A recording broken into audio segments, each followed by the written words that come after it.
Hi, my name is Sahil and I'm making this quick short video on COVID-19 to help people understand some of the key pointers and what are the steps that needs to be taken for a quick recovery. Without any further ado, I will get onto the video. So first of all, let's understand the extent of infection of SARS-CoV-2 or COVID-19. So largely there could be four categories. One is asymptomatic, wherein the person is not showing any symptoms. Next could be mild, wherein there are mild symptoms. The person might be having some easy uneasiness in the throat and nose and the nasal passage. Next is moderate or severe, wherein along with the nasal passage, nose, throat, you start feeling uneasiness in breathing. And last is critical, wherein you are impacted and diagnosed with pneumonia, and this can also lead to ARDS, which is acute respiratory distress syndrome. So these are the four large categories of the extent of infection. Now we'll talk about the symptoms.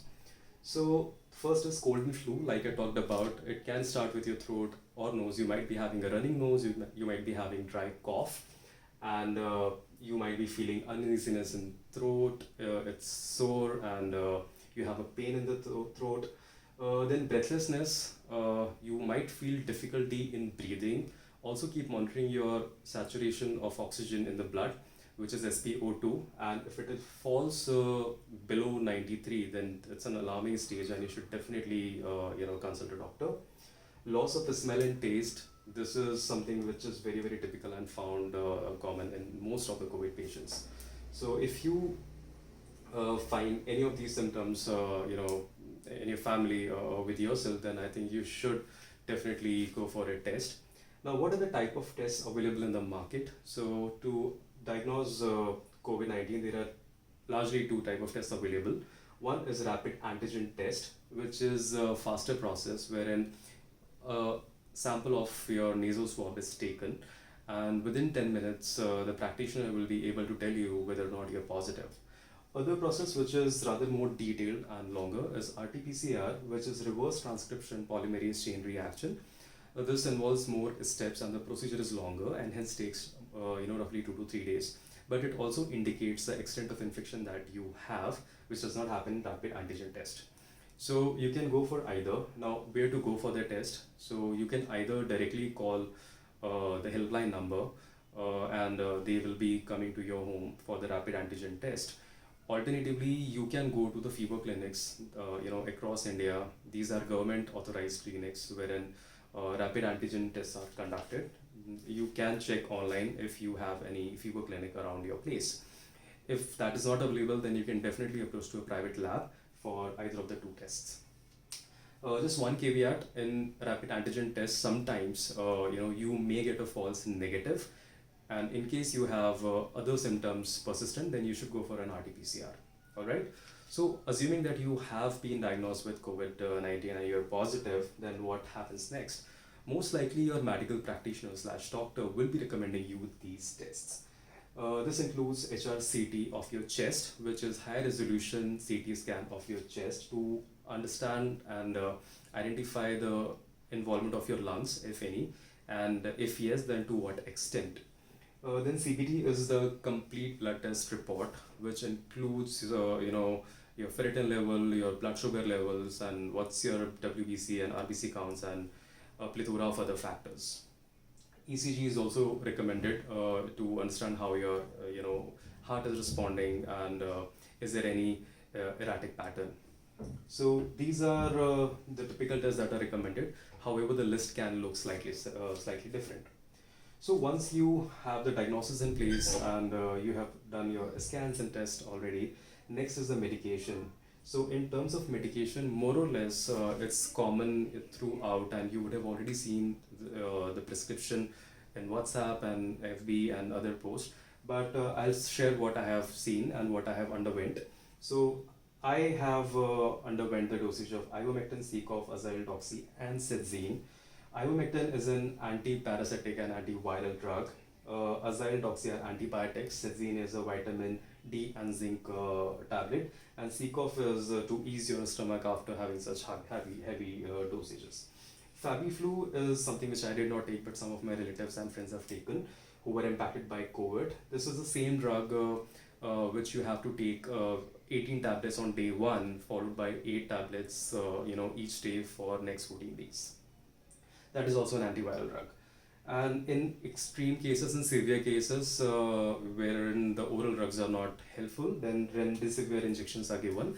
These are antiviral and these are given through IV. Okay, so that's on the medication part, and usually the dosage lasts for 5 to 6 days, not more than that. However, your vitamins and zinc supplements, they will continue for like 15-20 days. So this is the care part. Now let's talk about how to take care of yourself or your family. So first is rest. Your body needs a lot of rest once you're impacted with COVID. Avoid any kind of exertion, mental or physical. Ensure that you're consuming only warm water. That helps you feel better and also reduces the infection, at least helps control it spread further. Ensure that you're gargling at least twice or thrice a day. You can either use salt water or you can use betadine solution diluted with water. The diet should be very healthy and rich in terms of proteins and nutrients. So do not discontinue the regular diet that you are having. Instead, just make it more healthy. Have multiple smaller diets if possible so that your body is well fed throughout the day. Next is fluids. You should consume a lot of fluids in terms of coconut water, haldi milk, the Ayurvedic concoction, kada, and of course fruit juices. Fruits also you should consume, preferably in breakfast, and more citrus fruits will be helpful to keep your immunity system on the better side.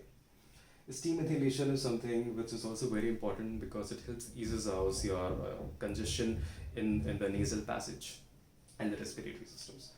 And after all of this, of course, you need to do some breathing exercises because COVID impacts your respiratory system, and to reinstate it back to normal, you need to conduct and practice some breathing exercises. I will make a dedicated video on the breathing exercises later. So that's on the care part. Of course, you have to be in quarantine and avoid any contact with any person who is not infected. If you are in home quarantine, then ensure that you are using disposables for any kind of meals, breakfast, juices, etc. If that is not possible, then you should have dedicated utensils that you will be washing on your own. After effects, even after you have recovered, and the recovery time also varies depending on the extent of the infection. Typically, it's between 2 and 4 weeks, between 2 to 4 weeks. But there could be some sustained after effects, which can include fatigue and tiredness, even after resting a lot and not being exposed to a lot of physical work. Sore throat can still persist, and that can also be attributed to the very fast changing weather and seasons lately. That applies to Pan India. And slight body pain, which is somewhat related to the fatigue and tiredness. But do not worry, do not panic. It gets better, every passing week, and you just need to ensure that you are taking the right vitamin supplements, you are having a good diet, and you are maintaining an active lifestyle. Once you feel that you have recovered, so engage yourself in light physical exercises like brisk walking or little exercise at your home, and definitely continue doing the breathing exercises. I think that's it from my side for now. In case you feel that there are certain pointers that I might have missed, or you need information on anything else, please mention in the comment box, and I'll be more than happy to create another video on that.